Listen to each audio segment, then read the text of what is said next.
going to be discussing a little bit more in depth about fats. So in our other videos, we discussed about what fat is and where you would get fats from. So specifically from animal diverted or plant diverted. So when it comes to fats, we want to really understand what fat really does for the body and why it's important. And we're going to discuss that today for you so you can see why going low fat is really not healthy for you, nor is it sustainable. So fats are a really great addition to your diet because they really satiate you, they keep you full. And quite honestly, food just tastes better with fat inside. I'm sure all of us can agree. But the type of fat that you use for your diet really dictates whether you are going towards health or you're going towards being unhealthy. And what I want to educate you about is about how to get tasty foods, about how to take the best fats and apply it towards a healthy lifestyle. So that way you can turn around your health profile, feel better about yourself, feel better in your skin, look better in your clothes, and feel confident again. I think that's something that every woman wants. Also too, looking out for our overall health as we become older and our hormone profile when it changes. Fats have a lot to do with how that turns around for us. So when we talk about seed oils and trans fats and fats that are found in processed foods, those are the fats that we really want to stay away from at all costs if possible. Sometimes here and there is fine, but when we make it part of our daily staple diet, that's when it becomes a problem. Or when we're cooking a lot with these type of oils, this is where we're constantly getting these type of fats in our diet, which makes it very problematic. So we don't want to clog our cells with something that is going to not allow our cells to really do its transport. So you have to understand the cell structure. Particles go in, particles go out.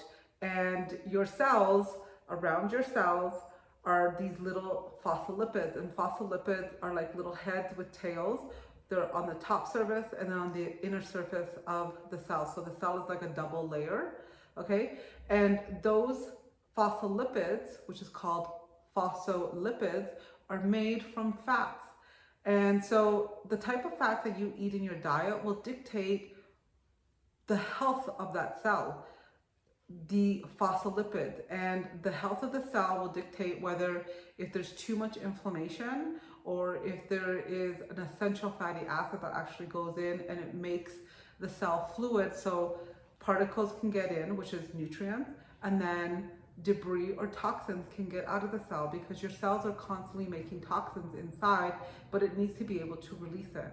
So when we eat foods that are high in fat, specifically the dangerous types of fats, then these clog our cells because the type of fat that we're eating will change the structure of those phospholipids, making them more rigid and making them more inflamed, and therefore the nutrients can't get into the cell and the toxins or debris can't get into the cell. And you can kind of create the whole picture of the starting of disease when you have that type of scenario.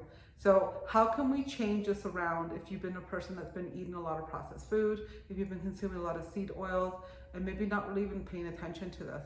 Or if you have health issues that are inflammatory based, so meaning that they have been caused by inflammation. So what you can start doing is first removing the majority of those bad oils from your diet and then incorporating oils that are healthier for you, such as, extra virgin olive oil, MCT oil that's diverted from coconut oil itself, avocados, nuts and seeds. And then also too, things like palm oil is very healthy. Butter is a good source. So is ghee. And so those type of oils are the things that you want to start incorporating. And then my most favorite are actually fish oils. And there's two different types of fish oil that I like to use and I really recommend for women to use to really reduce the inflammation. And that is fish oil in capsules, or you can do cod liver oil too. You can even do krill oil in capsules. But I really like to use liquid fish oils, and you can find these in a lot of different flavors. I use lemon, I have one that's chocolate, and they really mask the taste of the fish oil, and it's really easy to add to your meals. You really only need 1 teaspoon just over top of your salads. You want to make sure you don't cook with those oils, but those type of oils are really going to help reduce the inflammation. They're going to give you a better structure on the cellular wall and allow the nutrients to get in, allow the toxins to release, and then calm down the body and start reducing that inflammatory response. So when we look at diseases like diabetes, insulin resistant, metabolic disorders, thyroid issues, joint pain, anything like that, it is all started from high inflammation in the body. All of those are inflammatory responses that are occurring in the body have caused those illnesses or diseases. So there's so much power that you can do in the way that you eat, and adding essential fatty acids into your diet is one of the best ways.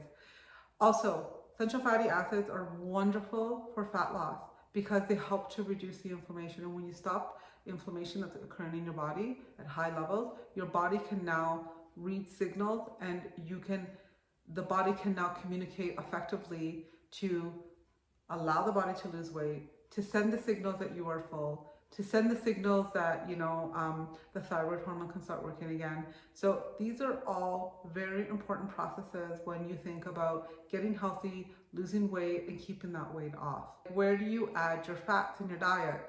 Well, depending on the type of protein source that you choose, that will dictate whether you have a lot of fat to use in your diet or not. So if you choose a lot of fatty meats, that's going to eat up a lot of your fat allowance and what you should be eating in the day. You don't want to overconsume fats either. This is why I really don't like keto diets, because I think they're just too high in fats, and a lot of people choose the wrong fats, and then they cause more inflammation. When it comes to fats, where do you want to pair them up with? So if you're not eating high fat proteins and you're eating more lean proteins, then you can either sprinkle them throughout your meals.